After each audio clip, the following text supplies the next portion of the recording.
Footballer থেকে ক্লাবের মালিক বর্তমানে এই ব্যাপারটা খুবই স্বাভাবিক। ফুটবলারদের হাতে এখন প্রচুর অর্থ, যে কারণে নানা ধরনের ব্যবসার সঙ্গে জড়িয়ে পড়ছেন বিভিন্ন ফুটবলাররা। লিওনেল মেসি থেকে শুরু করে ক্রিস্টিয়ানো রোনালদো প্রত্যেকেই কোনো না কোনো ব্যবসা পরিচালনা করেন। এরই মধ্যে আবার কেউ কেউ হয়েছেন ফুটবল ক্লাবের মালিক।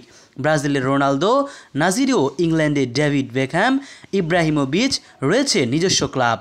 তারা অবশ্য এখন সাবেক ফুটবলার, তবে বর্তমান ফুটবলারদের মধ্যে ক্লাবের মালিক হয়েছেন ফরাসি তারকা কিলিয়ান এমবাপ্পে। গত জুলাইয়ে ক্লাবের মালিকানার নাম লিখিয়েছেন কিলিয়ান এমবাপ্পে। ফ্রান্সের সেকেন্ড ডিভিশনের ক্লাব কায়ের ৮০% মালিকানা নিজের করে নিয়েছেন তিনি। এই বলে ফুটবল ইতিহাসে সবচেয়ে কম বয়সী ক্লাব মালিকের তালিকায়ও নিজের নাম লিখিয়েছেন কিলিয়ান এমবাপ্পে। ২০১৩ সালে মোনাকোর একাডেমিতে যোগ দেওয়ার আগে কায়ে নাম লেখানোর কথা ছিল এমবাপ্পের। তার পরিবারও তাই চেয়েছিল, তবে ক্লাবটি লিগ আ থেকে নিজের স্তরে নেমে যাওয়ায় সেখানে আর খেলা হয়নি তার। শেষ পর্যন্ত নাম লেখান মোনাকোতে। ব্রাজিলের রোনালদো নাজারিওকে বলা হয় সর্বকালের সেরা স্ট্রাইকার। তিনি ক্লাব মালিকানায় আসেন ২০১৮ সালে। সে সময় স্প্যানিশ ক্লাব রিয়াল ভায়োদিলিদের ৫১% মালিকানা কিনে নেন তিনি। বর্তমানে লা লিগায় থাকলেও ৮ ম্যাচ শেষে তাদের অবস্থান ১৯ নম্বরে। তবে এক সময় দুটি ক্লাবের মালিক ছিলেন রোনালদো নাজারিও। ব্রাজিলিয়ান ক্লাব কুর্জিওরোভোর মালিকও ছিলেন তিনি, যদিও এই বছর ক্লাবটির মালিকানা বিক্রি করে দিয়েছেন ব্রাজিলের এই সাবেক ফুটবলার। ২০১৮ সালে ইন্টার মায়ামির শেয়ার কেনেন ডেভিড বেকহ্যাম। বর্তমানে আরও দুজনের সঙ্গে ক্লাবটির মালিকানা ভাগাভাগি করছেন তিনি।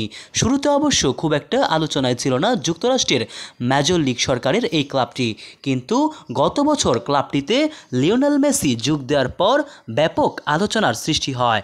বার্সেলোনায় খেলার সময়ই আন্ডারাকে কেনার সিদ্ধান্ত নেন জেরার্দ পিকে।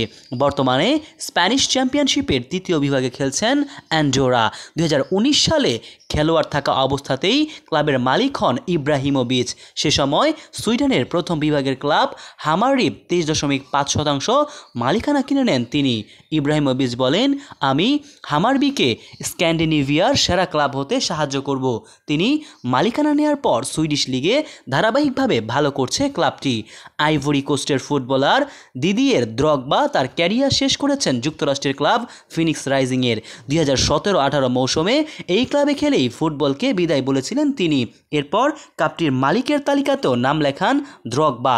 বর্তমানে মাঠে ও মাঠের বাইরে ক্লাবটিকে বড় করে তোলার কাজ করে যাচ্ছেন তিনি। মোহাম্মদ সায়েম সরকার, নিউজ বাংলাদেশ 64।